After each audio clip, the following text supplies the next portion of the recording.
అలా అంబటి రాంబాబు గారు ఏ తప్పు చేశారు? ఆ ఫ్లెక్స్ మీరు కట్టడం తప్పు కదా, అసలు అధికారులు దానికి ఎలా పర్మిషన్ ఇచ్చారు? ఆ విషయం అడిగితే తిరిగి పచ్చి బూతులు ఆయన తిట్టి తెలుగుదేశం పార్టీ మహిళా నాయకులంట. అసలు మహిళలు అలాంటి భాష మాట్లాడతారని నేను ఎప్పుడూ వినలే. పచ్చి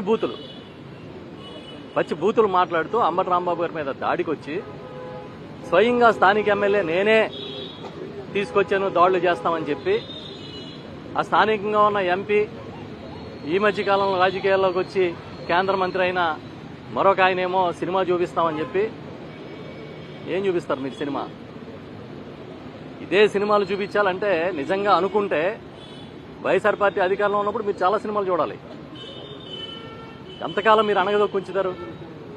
ఇవాటికి ఒక కొత్తగా ఒక పెన్షన్ ఇవ్వలేదు, ఒక రేషన్ కార్డు ఇవ్వలేదు, ఒక రోడ్డు వేయలేదు. మాట్లాడితే అబద్దాలు. ఈ వాళ్ళకి ఏ హెడ్లైన్స్ వస్తాయని అంబటి రాంబాబు గారిని సెంట్రల్ జైల్లో పెట్టినంత మాత్రాన వైఎస్ఆర్ పార్టీ భయపడిపోద్దని, వైఎస్ఆర్ పార్టీ కార్యకర్తలు బెంబేలు ఎత్తిపోతారని అనుకోకండి.